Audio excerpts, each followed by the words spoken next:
Hello and welcome to World Religions and Ethics, Religion 127. I'm Scott Reeves, your instructor.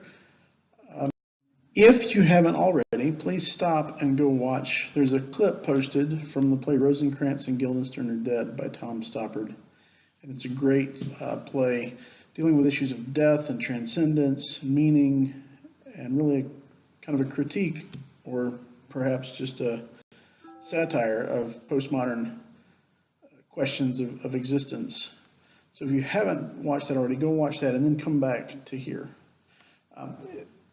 Given that you're still here, you should have watched it. And so think about that question that Cumberbatch's character asks. Do you ever think about yourself as actually being dead? Death is a hard topic for us. We have this sense that life should just go on. Death is an interruption. Death is something we like to forget about. If you've ever read the short story by Tolstoy, The Death of Ivan Ilyich, everybody in the story is convinced that, of course, death is only the type of thing that happens to people like Ivan Ilyich. It doesn't happen to me.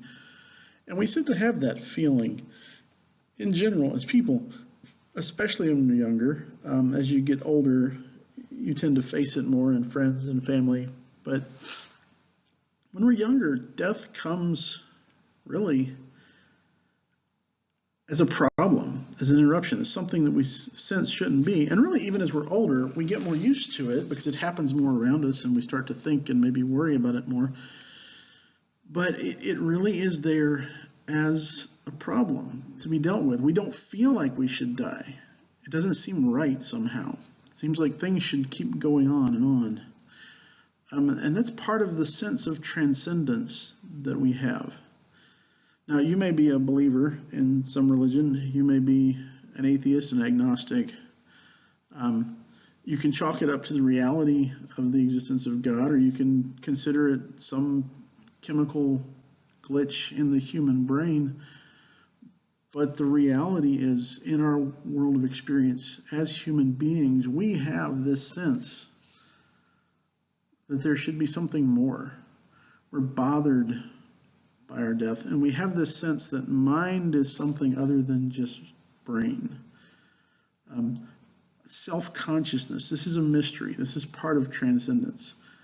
We're creatures that we know we think about thinking, and we can think about thinking about thinking. Those levels of kind of meta realities are really puzzling. They're hard to explain as matters of merely chemical reactions and matter. So where is this sense of mind? Where is this sense of self-awareness, the concept of transcendence and self-transcendence, the going beyond the immediate? Why is it that we feel like we shouldn't die, like there should be something afterwards? Why is that such a common reality in human culture and ideas? Why is it that most cultures around the world worship something? These are the types of questions that we want to look at. Those are the types of questions we'll get to in a minute that religion really delves into. This is kind of why we study religion. There are a lot of reasons. Understanding of others, understanding of history and politics. These are some pretty practical reasons. We'll be looking at a video from a well-known sociologist, Stark, who talks about how religion is not shrinking in spite of kind of Enlightenment ideas in the 1700s and 1800s that, as science progressed, people would become less and less religious. That's just not happening. It's not a reality. That view has persisted, that religion would decline with the growth of science and the human enlightenment that came with the Industrial Revolution, that these things would lead to the demise of religion. That's been a common view, even as late as, well, some people even today, if you watch some of the new atheist movement, the Dawkins and Dennett's, some of the more popular scientists who don't tend to like religion. But there's even a growth of religiosity, of spiritual belief among certain segments of the scientific community. We're not growing less religious. One of the top religious studies sociologists, Peter Berger, in the 60s had written that modernization would lead to the end of religion. And Stark mentions that in the video that you'll watch of him. But that's just not the case. And in fact, in the 90s, Berger, you'll read an article by Peter Berger where he has changed his tune to say that actually modernism doesn't lead to secularism, it doesn't lead to unbelief, it just leads to the issues and the problems of pluralism. There's actually a growth of religion, but these growing religions come into greater and more common and sometimes more difficult contact with one another. And so the questions of the modern world, the postmodern world, are not issues of the growth in unbelief or the lack of religion, but the growth in tension and meanings and connections between religions and the need to understand how to work in a pluralist world. So studying religion, that's one of the key ethical questions that we will deal with, is in this rather growingly pluralist culture of ours, where you see people of more religions and other religions, how do we interact peaceably? How do we get along? How do we remain faithful to our view of the world, but work in a world with people who believe very differently from ourselves? So those are some good and very practical reasons to study religion, those kind of sociological and political and historical reasons. But there's also the fact that we all have questions and about truth, about what is real, about how do we know, and how we should act. Those types of questions are questions that the great world religious traditions have answered, or at least attempted to answer, in various ways. And so in looking at those answers, we can come to understand ourselves and our reality a little better. So some caveats and clarifications saying that. Okay, I'm not asking you to accept or practice any religion, not mine, not anybody else's. I'm a Christian. I believe in Christianity devoutly. You're not expected to do that if you don't. That's not going to get you more or less points. This class is about learning to understand. The way I look at it as a Christian is my religion tells me to love my neighbor. So in this day and age, my neighbor may be Hindu, may be Muslim, may be atheist. Part of loving is listening and understanding and trying to see what it is they see in the world and how they understand the world. And so part of this class is going to be learning to think critically or criticize. But what I mean by that is not, the way we typically and often in popular parlance think of criticism or being critical.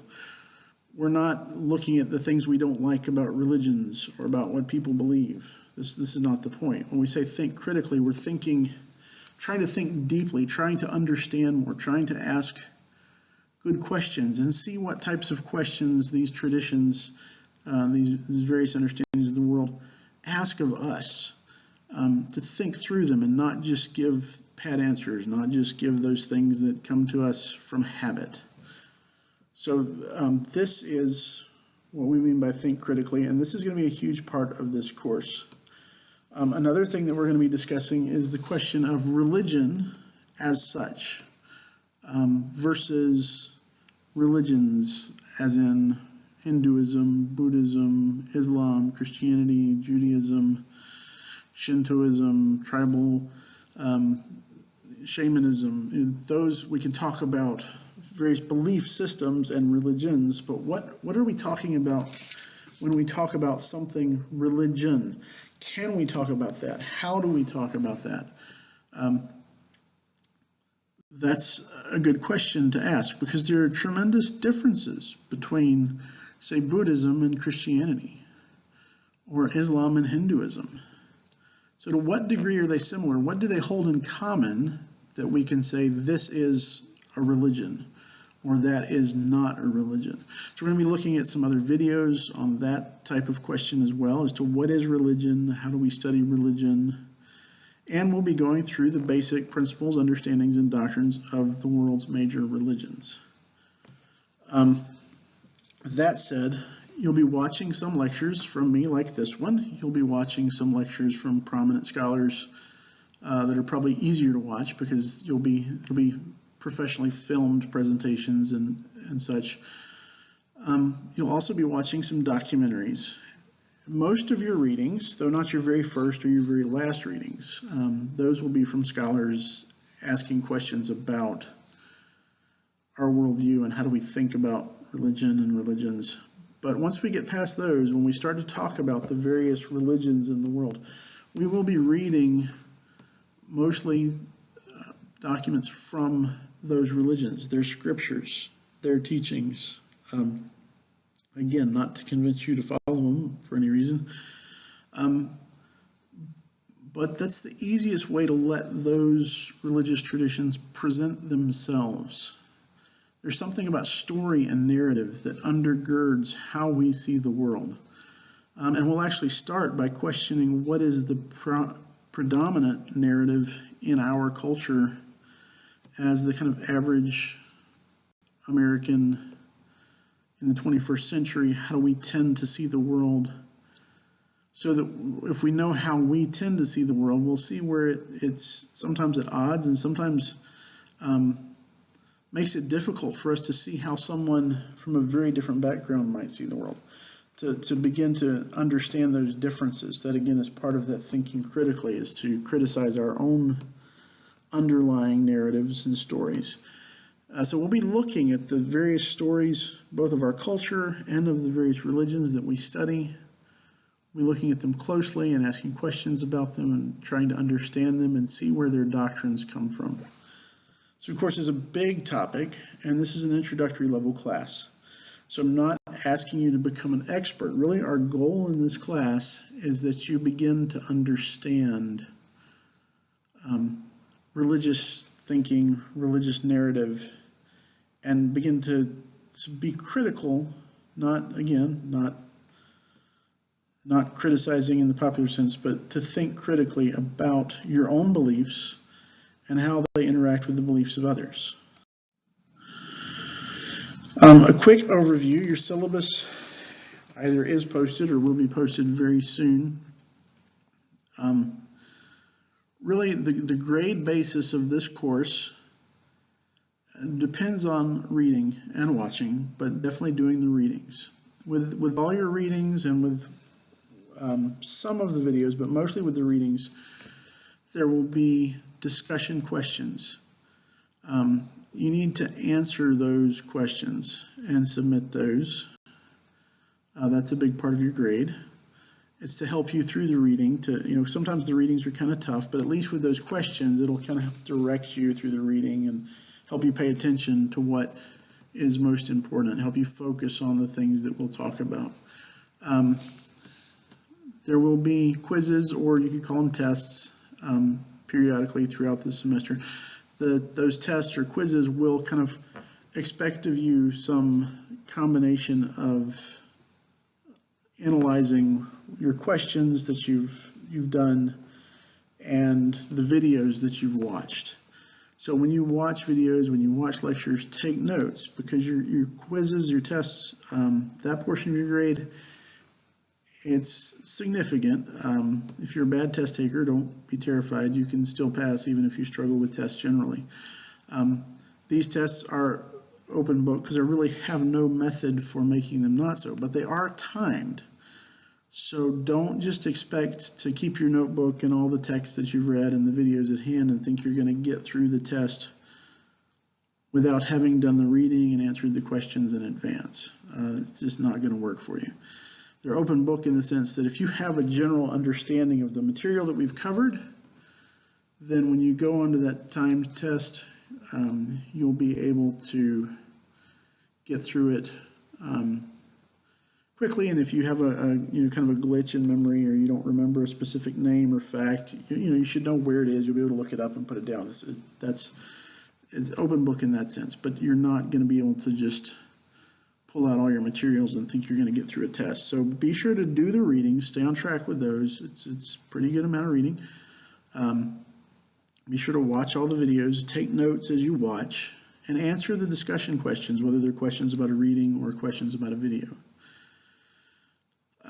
Participation is a difficult thing to gauge in an online class, so we'll be using an online forum.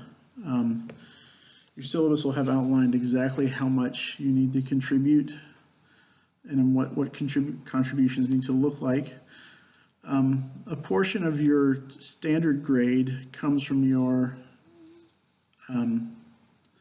activity in the forum. And I don't really do extra credit projects or anything like that, but in a sense, if I see that you've engaged in the forum even beyond what's required of you, and you've consistently done your questions and submitted them when they're due, then that extra kind of forum time can gain you a little bit of extra credit.